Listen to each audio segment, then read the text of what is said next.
Right గా breaking news చూస్తున్నాం. జయశంకర్ భూపాలపల్లి జిల్లాలో దారుణ ఘటన చోటు చేసుకుంది. కాటనం కేంద్రంలో ఓ యువకుడు మహిళపై గొడ్డలితో దాడికి తెగబడ్డాడు. గమనించిన స్థానికులు యువకుడిని అడ్డుకున్నారు. తీవ్రంగా గాయపడిన మహిళను స్థానికులు చికిత్స నిమిత్తం ఆసుపత్రికి తరలించారు.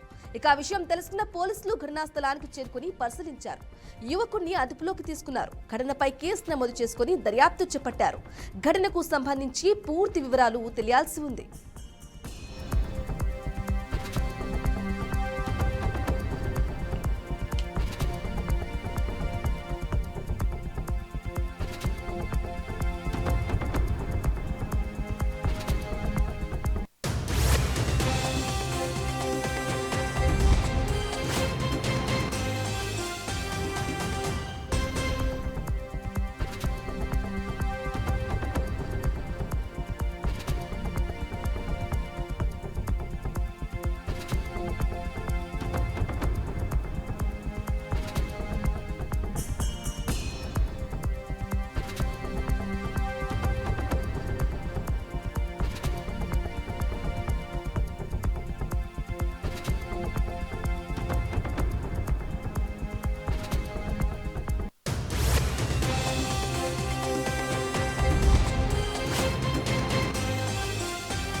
రైట్ బ్రేకింగ్ న్యూస్ చూస్తున్నాం. జయశంకర్ భూపాలపల్లి జిల్లాలో దారుణ ఘటన చోటు చేసుకుంది. కాటనం కేంద్రంలో ఓ యువకుడు మహిళపై గొడ్డలితో దాడికి తెగబడ్డాడు.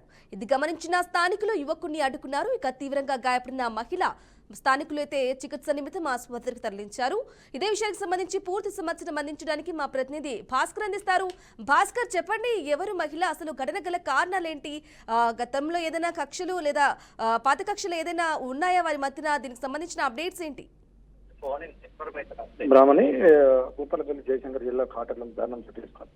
పోచమైన మహిళని స్థానిక యువకుడు గుడ్డలతో నచ్చిన స్థానిక చోటు చేసుకుంది.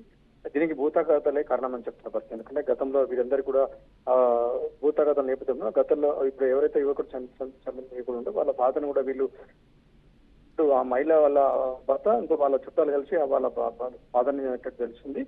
దాన్ని మనసులో పెట్టుకుని నిన్ననే ఆ గతంలో జైలుకు పోయారు, ఇదే కేసుపై జైలుకు పోయారు. దానిలో దృష్టిలో పెట్టుకుని నిన్నే రిలీజ్ అని బెయిల్ ఏదో కండిషన్ బెయిల్ పై రిలీజ్ అయినట్టు యువకుడు ఇవాళ ఆమె మహిళ ఎవరుందో పోచమైన మహిళ 45 సంవత్సరాలు ఆమె పోలీస్ స్టేషన్ కు వెళ్లి సంతకం పెట్టడం కోసం వెళ్తున్న నేపథ్యంలోనే మార్గ మధ్యలోనే ఆమె గొడవలతో నరకడం పడింది. ఈ నేపథ్యంలో ప్రస్తుతం అయితే పోలీసులు సంఘటన స్థానం చేరుతున్నారు, కేసు నమోదు చేస్తారు. దీనిపై ఇంకా విచారణ చేసిన పరిస్థితి ఉంది. ఎందుకంటే ప్రధానంగా చూసుకుంటే భూపాలపల్లి జయశంకర్ జిల్లాలో ఎప్పటికీ ఆ మర్డర్లు వరుసగా మర్డర్లు అవుతున్న పరిస్థితి. భూతాఘాతాల కారణాలు కావచ్చు, ఇలాంటి అనేక విషయాలు కావచ్చు. ఇది 3వ మర్డర్ అని చెప్పవచ్చు. అదే నేపథ్యంలోనే ఇది ప్రస్తుతం అయితే పోలీసులు సంఘటన స్థానం చేరుకుని కేసు నమోదు చేస్తారు. దీనిపై ఇంకా క్లారిటీ రావాల్సిన అవసరం. నిజంగానే ఆ భూతాఘాత ఎట్లా ఉంది, ఎన్నికల భూమి వీళ్ళకి వాళ్ళకి మధ్య ఉంటే ఈ సంఘటన ఏంటంటే పూర్తిగా ఇంకా సమాచారం అయితే రావాల్సింది. గ్రామం అయితే భాస్కర్, ఇక్కడ చూసుకోవచ్చు, నడి రోడ్డుపై ఒక మహిళ మీద గొడ్డలితో అతి కిరాతకంగా దాడి చేయడం ఏ విధంగా చూసుకోవాలంటారు? అలాగే ప్రస్తుతం ఆ మహిళ పరిస్థితి ఏ విధంగా ఉంది? మహిళను స్థానికులు భూపాలపల్లి జయశంకర్ జిల్లా హాస్పిటల్కు తరలించారు. ఆమెకు ఇప్పటికే మృతి చెందిన స్థానికులు చెప్తున్న పరిస్థితి ఉంది. భూ తగాదాలు దీనికి కారణం. ఎందుకంటే మానవ తెగలు కంప్లీట్ గా మర్చిపోయి ఆస్తి తగాదాలతో ఇలా, ఎందుకంటే ఆస్తుల నేపథ్యంలో ఇలాంటి సంఘటనలు జరుగుతున్న పరిస్థితి. అదే భూపాలపల్లి జిల్లాలో ఇది 3వ మర్డర్ జరిగింది. ప్రధానంగా ఈ 3 తగాదాల కారణం. అయితే ఇట్లా చూసుకుని పోతే ఉమ్మడి వరంగల్ జిల్లా ఇప్పటికే వరుసగా 18 మర్డర్లు జరిగిన పరిస్థితి. భూతగాదాలు వ్యక్తిగత కారణాల నేపథ్యంలో ఇలాంటి సంఘటనలు వరుసగా చోటు చేస్తున్న పరిస్థితి ఉంది. ప్రస్తుతం భూపాలపల్లిలో ఇదే సంఘటన చోటు చేసుకుంది. దీనిపై ఇప్పటికే ఇంకా కొంత క్లారిటీ సమాచారం రావాల్సిన అవసరం ఉంది. స్థానికంగా ఆ డీఎస్పీ కావచ్చు, స్థానికంగా పోలీసులు వచ్చి ఆ సంఘటన స్థలం చేరుకున్నారు. కేసు నమోదు చేసి దీనిపై విచారణ చేస్తున్న పరిస్థితి. అంటే ఏంటి, ఇంకేమైనా కారణాలు ఉన్నాయో చెప్పి భూతగాదాలు ఇంకా చెప్పి ఇంకా విషయం అయితే సమాచారం రావాల్సిన అవసరం అవుతుంది. క్రమం right Bhaskar, thank you for the updates.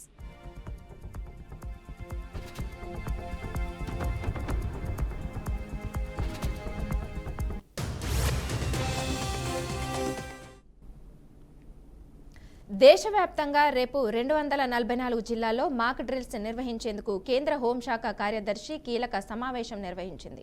యుద్ధ సమయంలో సురక్షితంగా ఉండటంపై ప్రజలకు అవగాహన కల్పించేందుకు మాక్ డ్రిల్స్ నిర్వహించాలని ప్రభుత్వం నిర్ణయించింది. ఈ క్రమంలో civil defence, NDRF diesel, NMD అధికారులతో కేంద్ర హోంశాఖ మంత్రి భేటీ అయ్యారు. అలాగే అన్ని రాష్ట్రాల సిఎస్లతో హోంశాఖ కార్యదర్శి వీడియో కాన్ఫరెన్స్ నిర్వహించి రేపటి మాక్ డ్రిల్స్ పై దిశానిర్దేశం చేశారు.